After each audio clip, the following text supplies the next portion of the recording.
Welcome back to the Lanterne Rouge Cycling Podcast, the recap of the Queen Stage, the hardest stage we've ever covered in the Tour of France. Stage 20, 5,500 meters elevation going from Le Bourg d'Oisans to Alpe d'Huez. This episode is brought to you by Thompson Bike Tours, who can help you get up Alpe d'Huez just quietly. But more a word on them in a second. We have the GC situation. Let me outline that for you first.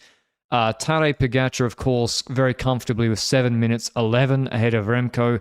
Remco has 2:30 on Del Toro. Del Toro had 24 seconds. I couldn't count yesterday. A mere 24 seconds on Paul Seixas, who had himself 3 mins more or less on Lenny in fifth. Schelmoser only 9 seconds behind Lenny, so he thought top 5 for Schelly's in play. Ayuso on 16 minutes. And then a gap to Carapaz, 5 minutes back in 8th. Then Pidcock in 9th, Jagat 10th, Voisard 11th. The stage itself, very, very hard, all up and down. The Col de la Croix de Fer, 25Ks, 5%, but it's all 8% climbing. HC climb, if you want KOM, Carapaz, you have to go on top. Descent, then intermediate sprint at Saint-Julien-Mont-Denis. Telegraph, Galibier combo. We last saw this where Roglic attacked Pogačar over the top of the Telegraph, 12K, 7%, short descent, then the Galibier, 18K, 7%, another HC climb. If Carapaz took all those points, he'd won KOM.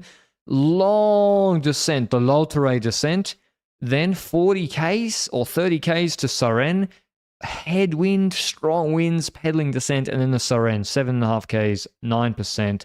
Up to 2,000 meters, and then a rolling plateau as they come from the east, heading west to the Alpe d'Huez village. So they don't go up to Alpe d'Huez except the last, say, 2Ks of the climb, 3K, 6% finish. What did you think, Benjamin, would happen today? Well, I think we, from a GC standpoint, I think you said yesterday the plan for Little Trek should be to have one of their riders, ideally Ayuso, because he's the furthest in GC, in the breakaway to try and put pressure on Martinez, because that's a team really knocking on that top 5 in GC, trying to put Martinez in trouble, and 1v1 or 2v1 from the GC group, it's simply not going to happen. Martinez is climbing too strong for that, so they had to try something from the breakaway. Next to that, you've got 2 other jerseys playing a role. The points classification where Pedersen could mathematically secure green today, basically, and then the KOM jersey where Richard Carapaz has 1 point over Tadej Pogačar, but the Panthers also still in the picture, but Carapaz was the real man with his day-to-day recovery that could strike a bargain here if he goes in the break and scores points on every single climb, and that's really the 2 jerseys that could be locked up today. And of course, the yellow jersey was already locked up, to be honest, but the white jersey, I guess we still had to fight for that to get with the podium in terms of Del Toro success. So I was hoping for something decathlon crazy strategy style, but the gap of 24 seconds was so small that I expected it to happen on Suresnes. And we'll see whether that's the case or not, because I think we need to start with break formation here, Patrick, because in break formation, the break actually formed relatively quickly. Again, on these mountain stages, the big-ass mountains at the start cause break formation to be hard to control, especially when you have UAE that is looking relatively weak because of the injuries they've had, the sickness that they've had, and multiple riders not necessarily performing at their normal level as a consequence. So UAE going into the stages, Tadej Pogačar, Del Toro, Grosschartner, Polit, and maybe half a Wellens is how I classify their roster going into this. And we see that because they don't really do their usual break formation activities that at the level that they would if they wanted to win a stage, because they can't. They physically can't. And Visma was super active, Patrick. 4 riders in the breakaway. Almirai Jorgensen, Sepp Kuss, who tried yesterday, and Piganzoli. Jai Hindley slipped into the breakaway for Bora, potentially satellite rider, potentially stage. Ayuso jumped in the breakaway. Carapaz and Healy were in there. Carapaz for the KOM points together with Valentin Paris-Pantre as his competitor. Riccitello as most likely satellite rider or potentially stage. Damon Arensman and Vos, Tobias Halland Johannessen and Braz Afonso.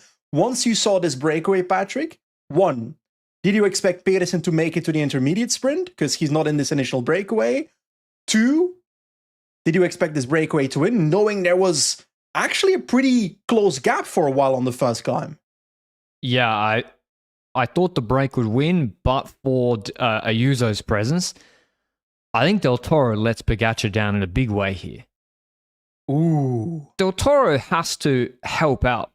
We all know what's going to happen at the end of the stage. Pogačar said it. He did it already on Soleil. He's going to pace for Del Toro, right? So, yeah, the UAE team, they're doing their best, but they've been sick. Okay, they were a bit better today, but Yates, we didn't get the best Yates. We didn't get the best Wellens or Pollitt. Even Pollitt. Normally, Pollitt is there when Dan Holer's there, and he wasn't. They've been sick. Del Toro has to not let Ayuso in the break. If you want Pog to pace for you later, because then what happens is UAE, normally it's not a problem. Normally you don't have to because you just go Wellens, Pollitt, Groschartner, bang, bang, bang, the break going nowhere. But the UAE team came under big, big pressure today. Bahrain couldn't bail them out. So yeah, I think the break formation, I think it's a great move by Ayuso. You know why? Because he can't climb. Only 2 riders can climb in your book, or is it 3 by now? Oh, Carapaz right now can climb, I think. So Lenny can climb. Remco. Sometimes you have to race with some balls. So yeah, UAE came under pressure. I thought it was a big problem for them because like they have to wait. Their Armorel's just pulling, and they're stuck between a rock and a hard place. Do you wait for Pollitt to come back? But then you're going to let the gap out big time. And then he's still going to do Telegraph slower than the group. So I thought it's a dangerous break, basically. I agree with you that it's a dangerous break, but I also don't see, yes, Ayuso's on 16 minutes, but I don't see Ayuso being a direct danger to Del Toro's podium necessarily. So why'd they pull so hard? Well, that's the point that I'm trying to make. I don't think it's that big of a deal to begin with for Ayuso to be in this breakaway. I'm more of the opinion that if you are going to plan for Pogačar to ride for Del Toro at the end of the climb, then I think it's okay for Del Toro to do as little as possible during the stage. I don't want him to spend any energy to then have it cost him on the final climb. When you're using Pogačar to pace him on the final climb as well, that's kind of my angle on that aspect. I think it's just the way UAE works in terms of breakaways. They always keep it short at the start, then hope that their Wellens Pollitts can come back, and that strategy did end up playing out today. But them coming back after doing the quad affair means they also won't be able to pace at the same tempo as the breakaway. So they're going to keep losing time from 1 minute to 2 minutes to 3 minutes to 4 minutes. UAE in this race... I agree with you, to be clear, Benji. I agree with you. If I was them, I would have zero concerns with Ayuso. But teams, and it's not just UAE, it's all, so Visma with the breakaway on the Soleil stage. Yeah. They don't, UAE are not happy to let it to 6 minutes, but then Pog, because you're going to bring it back on Seren. Ayuso's going to, but they don't want to bring back any time on Ayuso on Seren. They keep it really, really tight, and that just seems to be how teams do it, whereas, me and you are like, but they're going to do Seren 3 minutes quicker than Ayuso, because, and good on him for getting the break, but he can't climb right now. Yeah, his level in the last week is that of the level just under what it takes to be able to compete for a mountain breakaway stage. And that's fine. He's not had the perfect running to this Tour de France with crash in March, for example, during Paris-Nice. And I think it may be a sickness just before the Tour de France, but that doesn't take away from the reality that that's also why it's a good strategy to go in the breakaway like this. If Ayuso was better and competitive against Martinez, you might not have to do this. Then maybe he wouldn't have been so far behind Martinez in GC. Yeah, but if he's at a better level, he wouldn't have been that far behind Martinez in the first place. Exactly, yeah. Then he lost 6 minutes yesterday, so then he wouldn't be behind him on GC. But this is what he did in the Vuelta last year.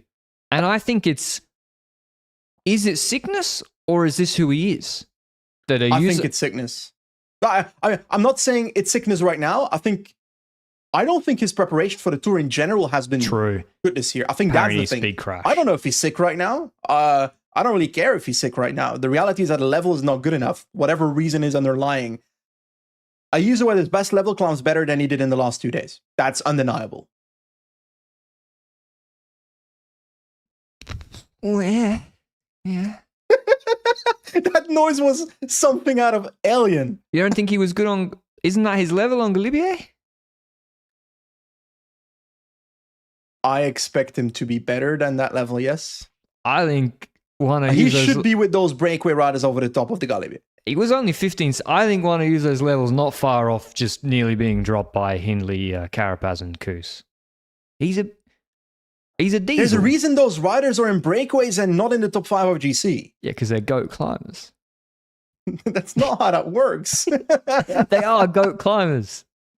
They They're are, purists. but They're hoopers. They're the original hoopers. And then cycling got woke, right? Cycling went woke. Before, you had diesels who couldn't climb, and you had climbers who couldn't TT, and it was great, right? Now, they can do everything. It's ridiculous. These are the hoopers. Hindley, Carapaz, and Kuss. They're like, fuck it, we ball. We can only once they're over 2,000 meters, now we can do something. For me, there's a difference between the three. Sepp Kuss, outside of the Vuelta 2023, I don't consider him a GC candidate. Correct. Carapaz could have been a top 5 candidate in this race if he didn't go for stage and KOM, which we'll talk about the outcome after today's stage. Hindley just podiumed the Giro. Hindley podiumed the Giro's won a Giro before. I don't think we can complain about, Yeah, they're still about his hoopers, GC though. abilities, but I agree he's a hooper, whatever that means. Jai Hindley, I'm going to start calling him Jason Williams. Who the fuck is that? It's white chocolate. Is that another brand of F1 cars? It's the Sacramento Kings. Doesn't matter, Benji. I don't have time to explain. Sorry. So we get to the Croix de Fer. Armorel is pulling. Jorgensen's pulling. We see basically UAE Park. They have to make they're between a rock and a hard place. They have to make the hard decision. They wait for Wellens. Wellens comes back. They're losing time, bleeding time. 2 minutes 30 goes to 3 minutes. When it's at 2:30, Pedersen attacks behind the breakaway. From the peloton. Tish Benoit also misses this. Benoit had to be there. Yeah. As Benji, you said in our chat. When Pedersen was bridging, I dead set was like, oh, this is really good. He's going to help one I use though. Remember when I said my naive little podcast co-host? This is now your opportunity to say that to me, Benji. I don't do that because I'm a good person. I'm not.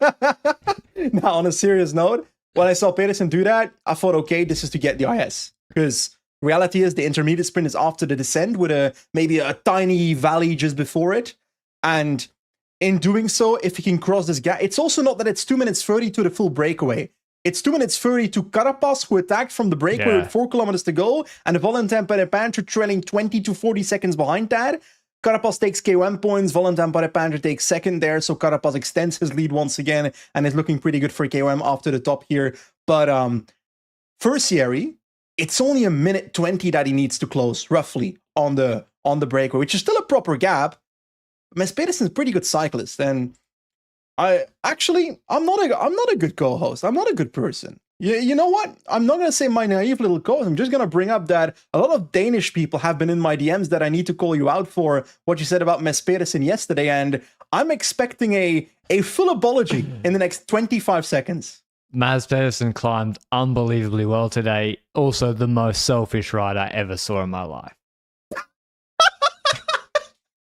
It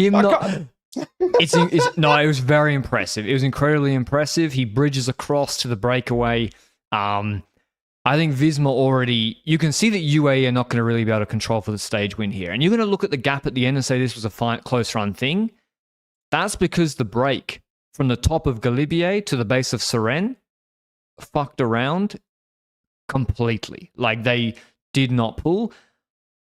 I think Visma should have already been trying to work over Carapaz on the Croix de Fer. Well, yeah, but Carapaz was ahead. No, but they were already just pacing, and then he's ahead. But from that point on, you know that UAE's given the break the green light. They can't control it. KOM is looking like Carapaz can walk it. And so Visma start to pace with Piganzoli. We get over the top. Pedersen's there. The gap is 3 minutes. They wait for Pollitt and Wellens. I'm going to counter you. I think Pedersen, I wouldn't classify it as selfish. I would classify it as the Danish group faction within the Trek. If Skjelmose was in this breakaway, Pedersen rides for Skjelmose after that intermediate sprint. it being a Yuzo, he doesn't. That is my take. But this is where, again, is Visma's fault. How is that Visma's fault? I wouldn't have pulled to the IS. Okay, fair. If Pedersen doesn't pull, we'll attack you and take the 25 points away from you. He should... Fair. I was expecting Pedersen to get to the front and truck to the IS to help Ayuso's GC position. And because then he takes the 25 points. Instead, it's Armirel and Jorgensen pulling. And Pedersen maybe presumably didn't want to pull. But indeed, I think you're right. If Skjelmos is there, it might be different. But still, I was like, they go through the intermediate sprint. And Pedersen doesn't pull afterwards. But Ayuso, why would he not pull for Ayuso's GC? He went to the car. He took 2 beat-ons. He gave 1 beat-on to Ayuso, 1 to a Uno X rider, to Holland Johannesson. And then he dipped out, right? Yeah. Okay. So yeah, that's why I'm like, great climbing level. Wouldn't have hurt him to maybe pull the valley a bit for Ayuso's GC position. But it doesn't matter in the end. I agree. I think he should have done it. Yeah. So... Actually, yeah, because then because Skelly's ahead of Ayuso in GC. This is the You're right, it's a Danish thing. I'm telling you, like I don't think I'm imagining this, but I think there's a fact. Oh, did we not have this thing in the first week of this Tour de France? I don't remember the exact scenario where there were different reasons given for something someone did in the race at Little Trek, and Pedersen said it was for Skjelmos, or Skjelmos said it was for Pedersen, or. There's something there where it's Danish versus the rest in Trek. That's my take. Yeah. So yeah, that was entertaining. Anyway, Visma, they're pulling Carapaz. Healy's not pulling. So we get to the telegraph. Piganzoli starts to relay with Foss. I think here already you got us. Everyone's pulling Carapaz, and and then VPP drops, and now Carapaz has got a free ride. Like that VPP dropping made life a lot easier for Carapaz now because he can walk the Galibier KOM point. He doesn't need to fight for it like he did on Croix de Fer. Piganzoli's pushing, guys are dropping, and then he then pulls the telegraph descent, and then on the Galibier, Healy rolls off the front. EF have a plan. Thanks very much, Piganzoli and Ineos. Bang, Carapaz goes across, and now EF are the only team with 2 riders. They're pulling it's Aronsman, Koos, Hindley, Riccatello, Healy, Carapaz. And you got to remember, how can Riccatello win this stage? He can't. Exactly. How can Carapaz win this stage? By do nothing. 2 things. Well... needs to do something, but he's got the sprint within a group of 3 people, hypothetically. So if they go to line with 3-4 people, he can outkick them at the finish line. If they go to the base of Huez with Hindley and Koos, Carapaz wins. Yeah. So he's in a great position here.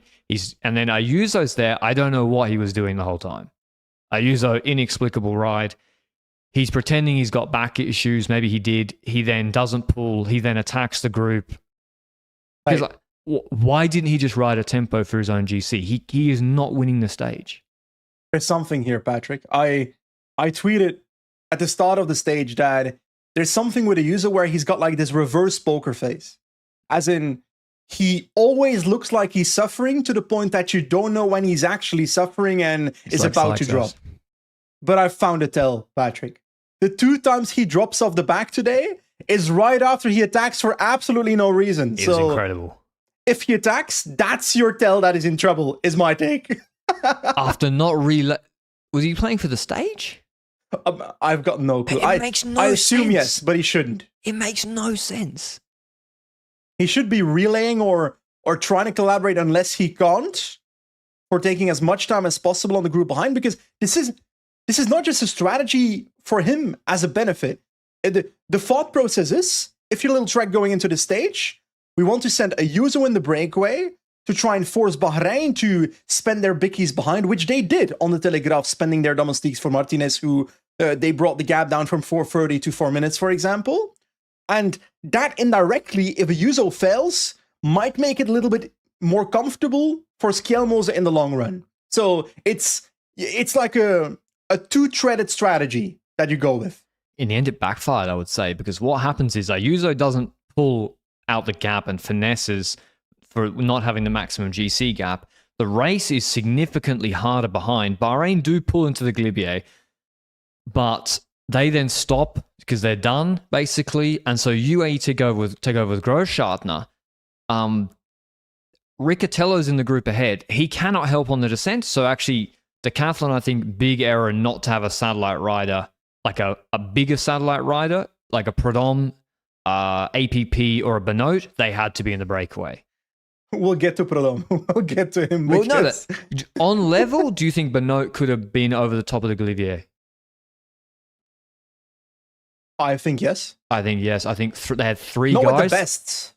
No, but I mean, okay, dropped by the Carapaz group, but in the middle. Yeah. I As think a so potential too. satellite rider, if you want to attack on the Galibier. Yeah. Now, we already kind of hinted at it yesterday after the stage in our podcast. The gap is so small in GC that we're not sure Success was going to risk it.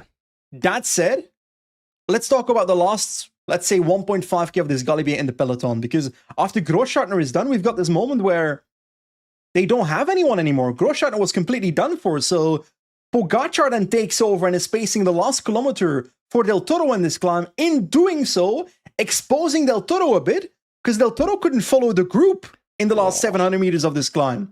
Then Pogačar had to slow down for Del Toro on the top of the Galibier, and that is where having a satellite rider up front, like a Benoit, for example, trailing 1 kilometer ahead of your GC group, could be a great thing if you want to make a movie for Success here. Now, in hindsight, based on the outcome of the stage, my assumption is Success was probably also cooked at this point, but we don't know that. I agree, but if Riccatello is there to keep the pace, could Success have followed that Pogačar pace for longer than Del Toro? I think the answer was yes. Who? Sorry? If Pog kept that pace going, Yeah? could Success have followed for longer than Del Toro? Yes, for sure. So We saw it. yeah, and so we didn't get that that situation isn't allowed to play out because Pog obviously stops. Bora also don't. Remco sits there. They let Hindley play for the stage today. They had, I think Catania was very strong in Van Hills for a long time. Over the top of the break ahead, Carapaz takes the KOM points. Ayuso comes back. It's Hindley, Kuss, Carapaz, Ayuso basically going into the Lanterne descent. I was thinking, Patrick, I was looking at this beautiful climb in France, and I thought to myself, what if there was a way to go on like a cycling holiday to France, to the Tour de France climbs, and experience it? Exactly. And if you saw the climb yesterday, and they went to the village of Huez today as well, one of the most famous climbs in cycling yesterday, Alpe d'Huez, 21 hairpins, thousands of fans lining the road. It's also a climb you can ride yourself with the help of our partner, Thompson Bike Tours. For nearly 25 years, Thompson has been running cycling holidays across Europe's greatest riding destinations, all the places you see in the Tour de France, the Vuelta every year. They're not just sightseeing trips, they're for people who actually want to ride big Ks every day with different levels to choose from, whether it's Alpe d'Huez, Ventoux, Dolomites, Pyrenees. You'll tackle the same legendary roads as the professionals with full mechanical support, experienced guides, carefully planned routes, and great hotels waiting for you at the end of the day. So, if you want to ride these iconic climbs and they've been on your bucket list, I even did Alpe d'Huez this year myself, head to thompsonbiketours.com and find your next trip. For the next 4 weeks, use the code LRCP100 to receive $100 off. One thing, Patrick, before we continue with the stage, something that came up on my mind and I will forget if I don't mention it. Yesterday, we had on Alpe d'Huez that crash of Aina Rubio into the back of the UAE team car because a spectator fell in front of that team car. Did you see the quote of Govenu today? He said, if we had cars that were 20 years older, the accident wouldn't have happened, because he points at the sensors, the auto braking sensors in the car as a problem, and not the actual whole situation with 1 billion people on a climb and team cars up a climb, etc. That's what happened to Pog last year with the Visma car.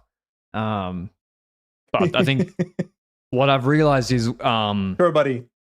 it's not 20 years ago. it's today. So yeah, it's not 20 years ago. So there we go. Aina Rubio's like, thanks, I have 20 stitches in my face. So the thing about Thierry Gouvenou is that every single time there's an issue with a parkour or safety or anything like that, he always points at something else and avoids any responsibility for the problem. It is very clear from previous Alpe d'Huez editions that something else could have been done. Luke tells me that barriers for the entire climb is logistically possible. If that wasn't possible, so to say, we already mentioned other potential ways you can work around that yesterday. I don't know. I just hate seeing comments like that. But what? Sorry? You know my view on this. Yeah, you want to go back to the COVID days, also, when no spectators stood there. Why was there no one on Seren? It was blocked off. People weren't allowed to go into the last couple of kilometers. For real? I'm dead serious. That's what I read this morning. Oh, it's a natural park. Yeah, but I think that's good. No, what is it? Like, it's 500,000 people destroying Alpe d'Huez. Like, I can skip it. It's an ugly climb already, but anyway, that said, to be honest, it's true. Like, the Alps are already desecrated. Like, the Pyrenees is much nicer. Breakaway cinema. At the top of Galibier, I thought this is all coming up Carapaz. He's not had to go all out on the Galibier because VPP dropped. No one has a teammate. There's margin, but not enough margin from the peloton. And they have to drop Carapaz on the Seren. If he makes it over, he will beat you in the rolling terrain, whatever. So, again, the descent of the Lanterne, I have no idea why Ayuso refused to work. Well, first of all, he spent quite a bit of time getting to the group in the first place. But when he got there, he was pacing. Well, not pacing, he was riding at the front of the group. But it's more the latter point towards the foot of the climb is what you say, towards the foot of the Saren. That's where the collaboration fell apart completely. And I agree that Ayuso should be riding, collaborating. I think everybody should be collaborating, because at this point, you're not certain of the stage one yet, because you don't know what Pogačar will 100% do. We anticipated that Pogačar would ride for Del Toro in our heads yesterday, but that doesn't mean that's what's going to happen. If Sixas has trouble in the first kilometer of this climb, which we'll get to it. Why does... Yeah, Pog does the whole Lanterne descent himself. No help from anybody. Because he can, I guess. I have no idea what was going on. It was today one of the weirdest things. The weirdest thing I've ever seen the yellow jersey do, especially at the end. It's so weird. It's like, bizarre. I don't think pacing the last kilometer of the Galibier and pacing on Seren for Del Toro is the weird part. No. We'll get to the weird part after, in my opinion. That's what the descent, I agree, doesn't need to do that. Maybe it's for safety, doesn't want to be behind other riders in the last just get it over with. Big descent of the big mountain stage. But I think I want to chat about two things now. They arrive in the breakaway at the Saren climb. They arrive in the peloton about, what was the gap? 3 minutes 30? 3 minutes 40? Less? 3:30, yeah, which is a good gap, and it's a safe gap for them because Pogačar can't go full without dropping Del Toro. So it's a shorter climb than Alpe d'Huez, but it doesn't finish on top. It does not finish on top. So Remco Evenepoel could have won this stage today. At the bottom of Seren, it was definitely possible for not just Pogačar, but Remco to win the stage. And what happens is, Prudhomme, I don't know why he keeps doing it. Prudhomme paces by doing 30-second stop-start intervals, which Sykes clearly does not want, and is saying, please stop. He's surging, and UAE just let it go. And Pogačar looks at Prudhomme like, what? He death stares. He gave him the look today. He was not happy with what Prudhomme was doing. And neither was Sixas, because every time Prudhomme does it, Sixas gets gapped, and it could be gapped of I don't want to follow that tempo, but it could also be gapped of I'm struggling following this tempo to begin with. And I started to lean to the second one of those two. And then at that same moment, once Prudhomme had regulated his tempo a little bit, I would say, not perfectly either, but still, it was better by the end. Then Riccitello came from the breakaway, dropped back. Riccitello, I see no value in him riding like that in the previous descent either. He was shredding that descent, trying to get back, is what I presumed, spending so much energy in that descent. He did help out his team on Saren which he still did the work regardless of that. But no, that was we were texting like, first of all, the group in front, you know, they were messing around on that descent because Riccatello was neither gaining nor losing time to four big guys not relaying. But Riccatello's alone for the whole Lottery descent pushing. Like, he should have just waited for there's a group in the middle of Piganzoli or whatever. Anyway, and then he pulls on the Siren, and then Sykes tries to attack, and unfortunately for him, it was like Alpe d'Huez yesterday in the breakaway. They were playing. Koos attacks, and he gets a gap this time. Carapaz has to drop back. Hindley and Carapaz work together. They come back to Koos. We think, Koos has blown his doors. But then the steep section starts again. They were riding. So Hindley he had full freedom to go for the stage today. Hindley. Because he was still relaying on Siren halfway up with Koos in the wheel. Koos goes again. Hindley's dropped. Carapaz is dropped. And now we have a mega battle between Koos and Carapaz where I think the gap went up to 17 seconds maximum on the Siren at the end. I think that's fair. And to be honest, those two, Hindley and Carapaz, they were properly like relaying for a bit once they were behind. But then of course, Hindley got canned by Carapaz, and then it became a 1v1 between Koos and Carapaz towards the end of this climb. And this battle was one for the ages for me. Like, at no point was I completely certain which side it was going to go towards. And for the last couple of kilometers of this sudden climb, it's also like, it's like average British roads quality. Like, we're talking more potholes than an average 2-8 item Willenbar. It's when you go, it's like early up road when you're going back towards the Sweet Coast, when you've passed the gravel section. What? Yeah, like Gold Coasters will know. Okay, so the 7 people in our... Well, it's more than 7. It is more than Bike Tours has 7, got some actually. competition from me on the Gold Coast. That's all I'll say. Okay. I do one-on-one tours. Only in winter, because, our winter. Yeah, exactly. Koos is away. We got the descent coming up. Carapaz had been not so comfortable on the technical part of the Galibier descent. He nearly crashed at one point. And on the Siren, Pogačar takes over because Sykes cracks himself. He gets dropped after Pogačar starts pulling. Del Toro's in the wheel, and Remco's following. Hindley's still further up, and we get to this plateau. It's a short descent, then a plateau. Pog pulls that full. The gap's down to 1:30, 1 minute 10. Hindley comes back. He's then pulling on the descent afterwards, so I don't think he could have really... They could have gone quicker on the Siren. Like Remco, I think, if Remco wanted to win the stage, he needed to attack on the Siren to a Hindley, basically. Yeah. And he had the space to do it. He's 2 minutes and a half ahead of GC. So like, what's the worst that's going to happen? Yeah, he simply wanted to finish today's stage as being second in the tour. You can still attack on the last climb and achieve that. He looks completely comfortable at that point in the race. Yeah. I would have liked to have seen it, but I also can't start kicking a rider who just finished the stage second in the race. That said, something does happen on this climb, and in the last couple of kilometers of the Siren, Remco does attack. I think maybe with... No, it was not the Siren. It was on the final climb. Sorry. No, that was later. So I'm too early. Spoilers. We have a descent then. On the plateau, Carapaz comes back to 13 seconds. Koos, you see, he's not aerodynamic. He's struggling on the 3%. But then Carapaz looked like he cracked himself. End of the plateau into the descent. The gap goes back out to 16 seconds on the terrain that doesn't suit Koos.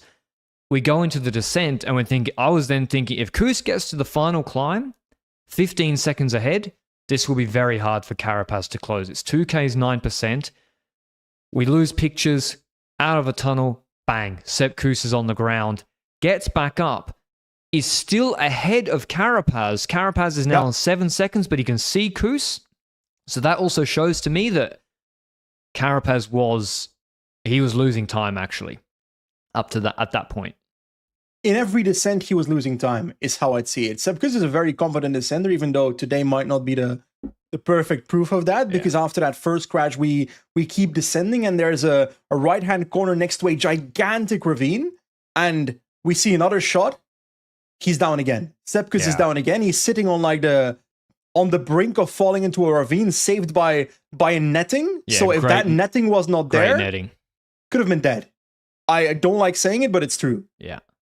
So great work by the organizers to have the crash barriers. It also goes to show, I would say, some feedback is that it does catch him, but I feel like they put all the netting too far into the apex of corners. Yes. Same with the TT where Lipovitz crashed.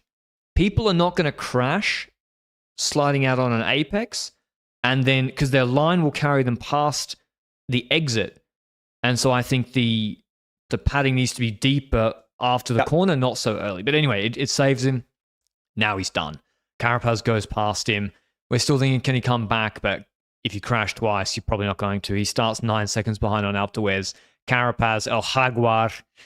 The pressure got to Kuss. The constant pressure from Carapaz behind. And Carapaz didn't really have to do too much all stage. Carapaz goes across. Is he going to win the stage, though? Because the GC group's now within a minute. Hindley's pulling the descent full for Remco. Hindley's pulling really hard on the final climb. 3K, 6%. Del Toro's suffering. Remco rides off the front. Sykes is gone. Sykes is on 90 seconds with Schelmoser. And Pog waits with Del Toro. And he loses me here. Like, it's not like Pog was in the wheel of Del Toro when Remco made the gap. That's step 1 of that process.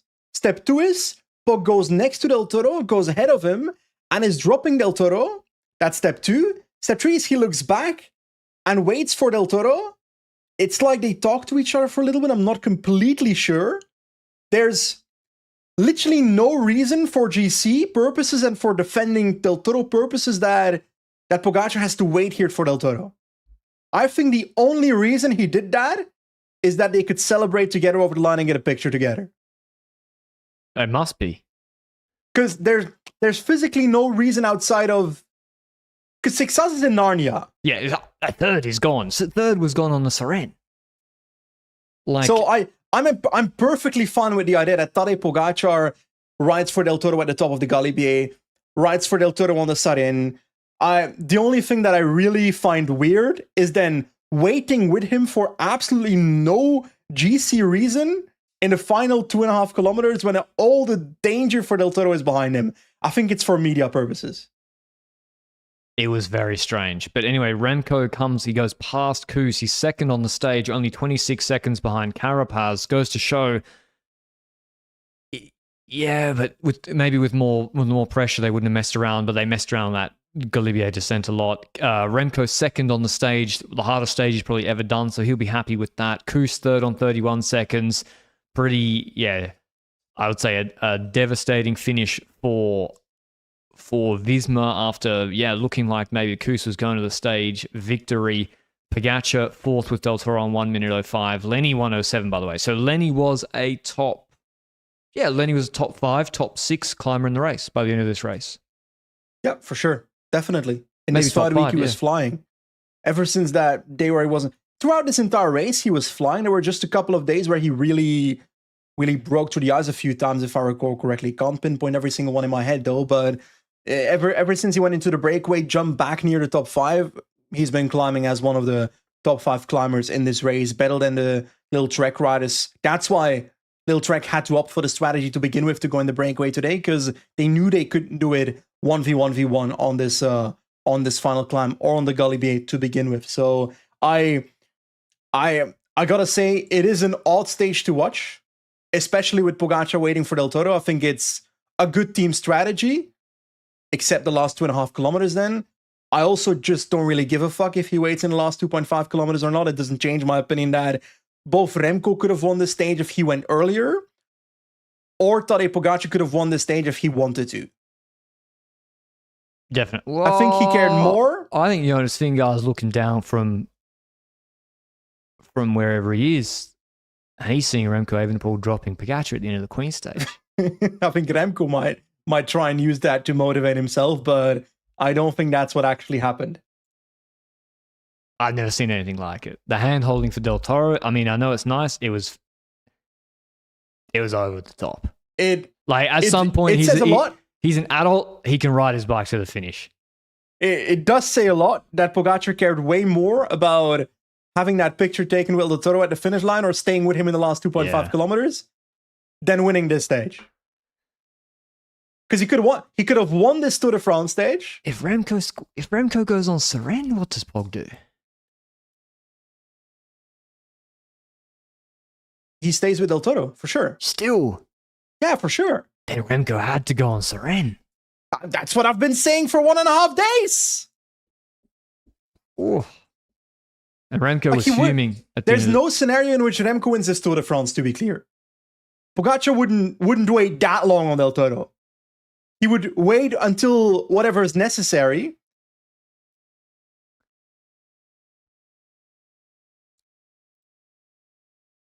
You can't let Remco just go. He just did. Yeah, but right at the end. I think you're right. Matters. That's why Remco had to go on Seren earlier. Because if Remco was TTing on the plateau. Anyway. The objective was simple. Going into the stage for the team of UAE Team Emirates. They've got the yellow jersey. It's locked up. It's 6 minutes and a half or something. Pogačar can play with that in favor of the white jersey of Del Toro. Yeah. So if Pogačar wins his Tour de France by 6 minutes and a half or 3 minutes, I literally don't think he cares. Remco still got Paris tomorrow, but yeah, Okay. The revised GC, Pogačar 6.5 minutes ahead of Remco. Remco drops him towards Huez. Del Toro 9:42. He loses a bit of time to Remco. Seixas loses time. He lost big time. He's on 2 minutes 55, so he loses a minute 50 to Del Toro. I think Decathlon, a few teams like EF played this stage perfectly. I think Visma needed to work over Carapaz earlier. And I think Decathlon, you need these climbs, right? They're not the same. Not every climb is the same. Where has Del Toro, like Pogačar 20 before he got good, before Pogačar could climb, where did Pogačar have problems? It wasn't on the 30-minute, 20 minutes. It was these long, high-altitude climbs, right? Del Toro Finestra, I can't explain stage 10, Pertus. But bad day. Yeah, just bad day, I guess, after the rest day. You need a plan in place in case something happens there. Even if you don't intend to do something yourself. From which standpoint? From the POV of the decathlons of the world, or? If you're decathlon, you need a plan in place in case Del Toro is suffering on Galibier that you can take advantage. Which he was, and you need a big body over the top. And let's be honest about what. Hypothetically, we're in the last kilometer of the Galibier, Patrick. We see Del Toro struggling. There's a satellite rider up ahead. It's Riccitello, though, so it's not the ideal scenario for the downhill. He can't help you. That he can help on the side end, but there's a long portion before that. On the other hand, Paul Sixas has 3 minutes that he can play with on the rider behind him, which is Martinez. So he's got space to play. If he had any legs, he should have attacked. Does Pogačar wait for Del Toro on the Galibier if he's dropping? Fuck no. It depends how close it is to the top. If it's last kilometer, yes. What? What are we doing here? What are we doing? We just saw the scenario play out. He would if it happens in the last. He literally did wait. He lowered his tempo. I think this is really bad for Del Toro's long-term development. He thinks that for the end of a Grand Tour, he's going to have the best rider of all time helping him the whole time. What's he going to do when he goes to Giro and it's Pablo Torres and Julius Johansson? To be clear, I don't think Del Toro is stupid. Of course he's not stupid. He somehow fucking bewitched Pogačar to work for him for 3 weeks. Of course he's not stupid. Well, it does benefit the team. I think it's the right strategy as a team. Yeah, of course. They want to have 2 on the podium, but... Anyway. Correction. I was going to say we both predicted they'd both be on the podium, but for some weird reason you said on the preview podcast, I think Del Toro will get third, so I'll predict Sixas as getting third. Yeah, it's called hedging your bets. And it would have been with Tish Binotto over the Galibier and Riccitello pulling at the top of Galibier, Seixas would have come third. So There you go. Shoulda, woulda, coulda. KOM, Carapaz. Oh, there's no... Wow. After today's stage, 0 changes in the GC top 10. That is kind of crazy. Points jersey, Pedersen has it mathematically. He's now 72 points ahead of Philipsen. KOM, Carapaz has it. Well deserved. He has 156 points ahead of Pogačar's 100. Last year it was one. Yeah, he deserves it, actually. Wow. A true king of the mountains. Like, I've always been in favor of KOM going to a breakaway rider over a GC rider. That's a very controversial thing because a lot of people think that the best GC rider means you're the best climber, so you need to get the king of the mountains jersey. That's not really the heart of it for me. For me, the heart is in Pierrick Fédrigo, Nicolas Vaugondy going in the breakaways, David Moncoutier. Why are they all French? Nobody fucking knows. I won't mention Bernard Cole going in the breakaway, trying to get KOM points on top of big mountains, and in doing so, the panache of that battle invigorates me. And if it's the GC rider clearly securing that, then we don't have that extra battle in the race. So it's really nice that Carapaz is a GC rider in breakaway clothing. Yeah. That's what I mean. Like, Lenny and Carapaz, it's 2 of the top 5 climbers in the race, but they happen to also be in the breakaway. And Hindley was cooking today too. Like, EF had, I know I'm saying it in an EF shirt, and I know it's the same shirt I wore yesterday. I pulled it out of my wash because I was like, I need to wear it because Carapaz won.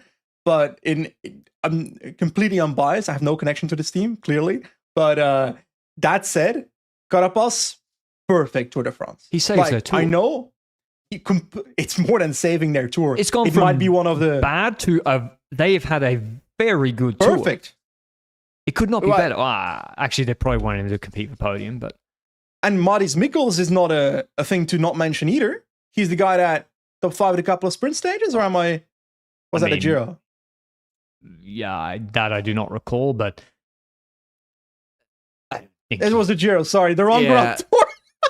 I'm not so sure about that one, but they go from no stage wins, no one in GC, to KOM, 2 stages including the Queen stage, and 8th in GC. Okay, maybe they hope for more in GC, but that's a good tour. So they'll be happy with that. That's better than 90% of teams. I know our podcast has a no free promo policy, but after every Grand Tour on my channel, on the Benji Nassen channel, I do a tier list video where I go over every single team and rate them from DNF they shouldn't have even started this race to S tier, and that video is going to come out in 1.5 to 2 days, so stay tuned for that. Go and check it out. Also, by the way, so anyway, we're going to Paris tomorrow. Before I do the preview of the stage, there is something weird happening to me at the moment. Okay. Before we go into very important topic. There is someone, I don't know if it's a neighbor above that's falling off. I don't think so. Everyone knows where I live, basically, in Andorra. Like, there is someone, now the second time, that there is an Ineos bidon in my garden. Dead set. I'm not making it up. I'll go get it. Okay, so Patrick is going to go get it. To be clear, he lives in a place in Andorra where a lot of riders, including Ineos riders, almost ride by on a daily basis. So I'm trying to think about it. He's turning the camera. He's showing a bidon laying in the garden, an Ineos bidon. We can see it. And now he's turning back the camera to himself. I'm trying to transcribe it for the audio podcast listeners. I think there's an Ineos rider playing with you, Patrick. I don't know if you can hear me, by the way. Is Patrick gone? Has he turned into an Ineos bidon? I don't think he can hear me. About that. There's no free ads because Morton. No free ads, and Morton ad. So, okay. It's no free ads. But it's not. I think it's a rider toying with you. No, I think it is too. I think it's an Ineos rider teasing me. I think I know who it is. I think it's Clock. No. I was in Andorra in the first week, and he rode by next to your house. We conversed for 1 second. I think it's Clock. I think it's Ben Turner. Who are our options here? Tarling? Who's in Andorra right now? Tarling is not in Andorra right now. Is he not? He's at the Tour de France. Oh, fuck yeah. Would be a long throw. That's a long throw. He's a strong boy, but yeah. And his shoulder's not doing very well for that, so I don't think it's him. Yeah, he's got a broken collarbone. Oh, Wait, where's Ineos on this team? it's Ben Turner. There's no doubt about it. It's clock. Could be Haig. Ooh. Nah, could be Haig. Luke says Haig. Haig, Yeah. yeah. It's Jack. Yeah. To be clear, there's a relationship here between Patrick and Haig, the previous relationship actually, but I don't think we'll get into that too much. Sam now. Watson. Nah, Svested Bard saying, nah. it's Haig. It's It- Haig. it's It has to Haig be or clock. It's Haig, yeah. He's teasing me. Alrighty. Tomorrow's preview. But yeah, I thought I was going crazy. I kept, and Eliza was like, no one's doing that. I was like, look, there's another one. Tomorrow's stage from Paris, it's been amended. Apparently no start outside of Paris. There's wildfires in France. There's a storm here, so hopefully there's some more rain elsewhere in further north than me, but there's wildfires at the moment, so there's a lack of police. So the race will, I think, only be on the circuits or in Paris. Correct. Last 89 kilometers of the stage, including the 3 passages over Montmartre, will be maintained according to Le Gruppetto on Twitter. Okay, so we still have Montmartre? Yes, 3 times. Okay. And Montmartre this year is 10 Ks from the finish, the top of it. Last year it was 5 Ks. So I think that makes a big difference. Pedersen did he just cost himself a stage win chance today? Well, one could say that not pacing for Ayuso was because of tomorrow. No, but I mean, if he wasn't mathematically the victor in green, he's mathematically won green, right? Yes. Oh, you're saying that because he's mathematically won green, Van der Poel will be able to go free. Yes. Ooh. 527 minus 445. 82 points is a maximum of 75 available tomorrow. It's a 50-point stage. Van der Poel's off the hook now. Yep. Well, I do think that Philipsen is still a good card to play too. Did you not hear the Rudolph interview? I did not hear the Rudolph interview. Oh my god, he's the GOAT. He's my favorite DS ever. Like he's because I also agree with him half the time.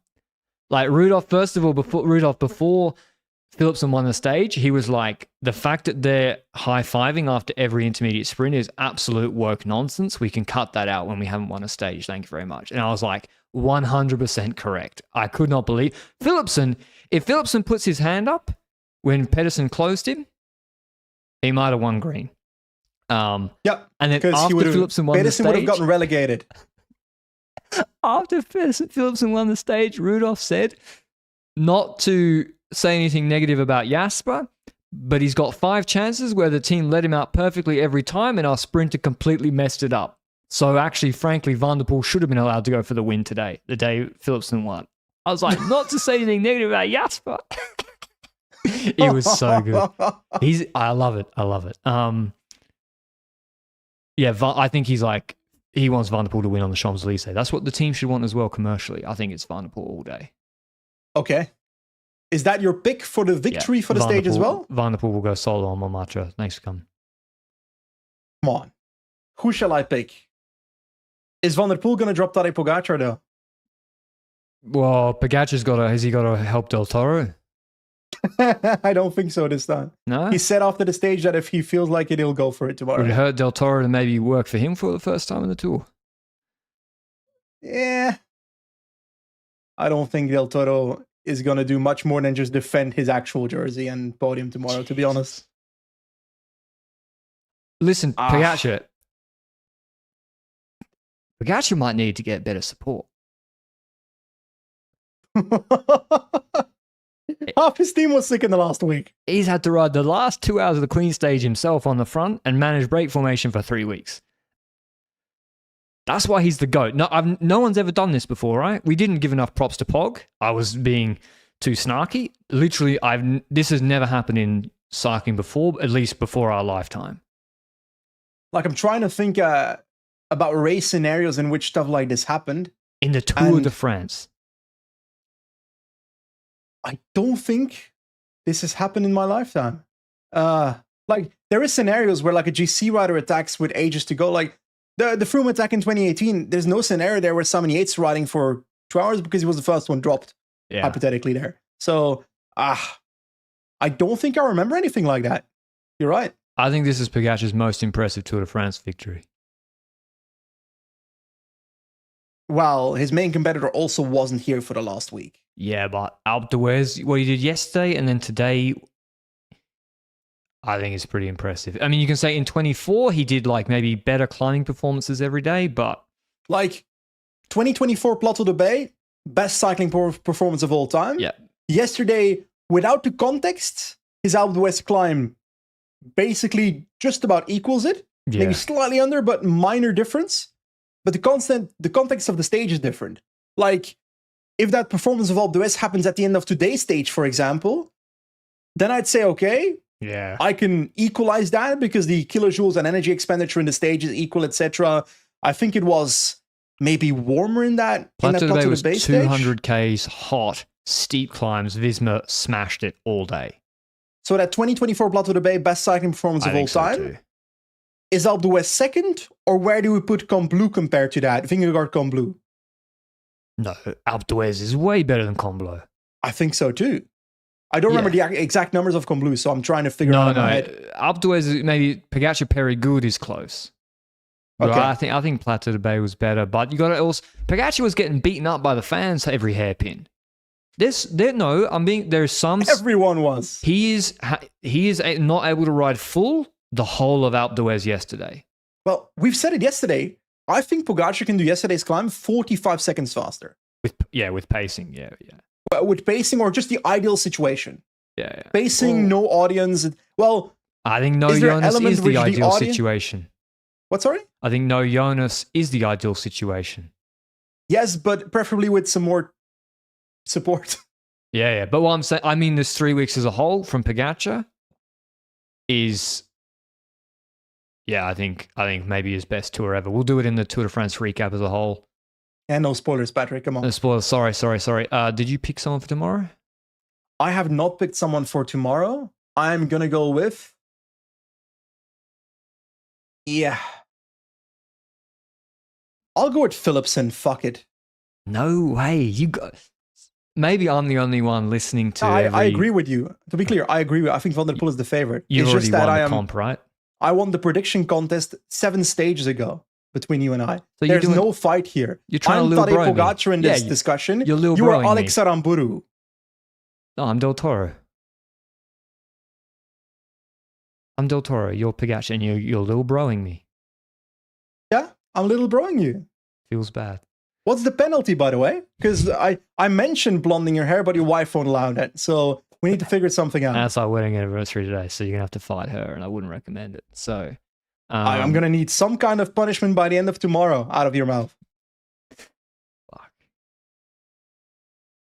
It's a privilege that I'm giving you the option to choose the punishment yourself. I need to accept it though.